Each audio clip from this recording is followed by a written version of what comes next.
सिंधु सभ्यता की धार्मिक प्रथाएं हड़प्पा में पकी मिट्टी की स्त्री मूर्तिकाएं भारी संख्या में मिली हैं, जो सिंधु सभ्यता का सबसे प्रमुख स्थल था। सबसे पहली बार जिसकी खुदाई हुई, जिसका पता सबसे पहली बार चला, उस हड़प्पा में पकी मिट्टी की स्त्री मूर्तिकाएं भारी संख्या में मिली हैं। एक मूर्तिका में स्त्री के गर्भ से निकलता एक पौधा दर्शाया गया है। एक मूर्तिका में स्त्री के गर्भ से पौधा निकलता हुआ दर्शाया गया है। यह संभवतः पृथ्वी देवी की प्रतिमा है और इसका निकट संबंध पौधों के जन्म और वृद्धि से रहा होगा। इसलिए मालूम होता है कि इस सभ्यता के लोग, सिंधु सभ्यता के लोग, धरती को उर्वरता की देवी समझते थे और इसकी पूजा उसी तरह करते थे जिस तरह मिस्र के लोग नील नदी की देवी आइसिस की पूजा करते थे। आज जो हम धरती माता की पूजा करते हैं, हरियाली की पूजा करते हैं, ये तब भी सिंधु सभ्यता में भी विद्यमान थी। बल्कि यूँ कहा जाए, ये शायद संभवतः उसके पहले भी रहा होगा विद्यमान, लेकिन ये इसके जड़ बहुत पुराने हैं। आज हम जो धरती माता की पूजा करते हैं, पृथ्वी की पूजा करते हैं और हरियाली, पेड़ पौधों की पूजा करते हैं, ये इसका जड़ बहुत पुराना रहा है, आदिकाल से होता रहा है। हमारी सभ्यता के ये मूर्त रूप आदि आदि आदि रूप रहे हैं। इनका जड़ बहुत ही पुरातन रहा है।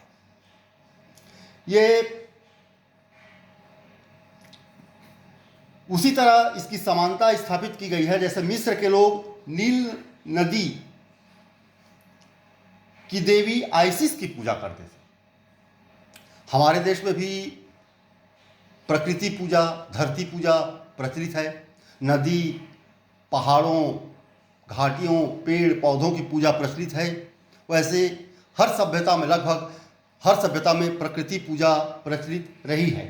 और नील नदी के लोग जैसे आइसिस, मिस्र के लोग जैसे नील नदी की देवी आइसिस की पूजा करते थे, वैसे ही सिंधु सभ्यता के लोग धरती की पूजा करते रहे होंगे, प्रकृति पूजा करते रहे होंगे, ऐसा अनुमान लगाया जाता है। आभास हमें मिलता है अध्ययन से, शोध से,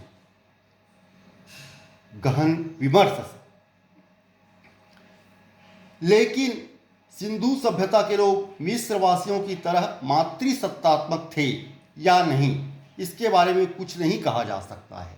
इसके बारे में हमें कोई प्रमाण नहीं मिलते, और इसलिए नहीं मिलते कि सबसे बड़ी बात, तब की लिपि का भी अध्ययन नहीं किया जा सका है।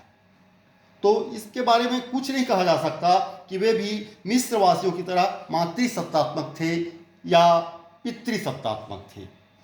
मिस्र में राज्य या संपत्ति का उत्तराधिकार कन्या को मिलता था, किंतु सिंधु सभ्यता में उत्तराधिकार का रहस्य क्या था यह हमें ज्ञात नहीं है। इसके बारे में विश्वासपूर्वक कुछ नहीं कहा जा सकता कि मातृसत्तात्मक थी अथवा पितृसत्तात्मक था। उत्तराधिकार पुत्र को मिलता था अथवा पुत्री को मिलता था, ये नहीं कहा जा सकता है। कुछ वैदिक सूक्तों में पृथ्वी माता की स्तुति है, किंतु उनको कोई प्रमुखता नहीं दी गई है।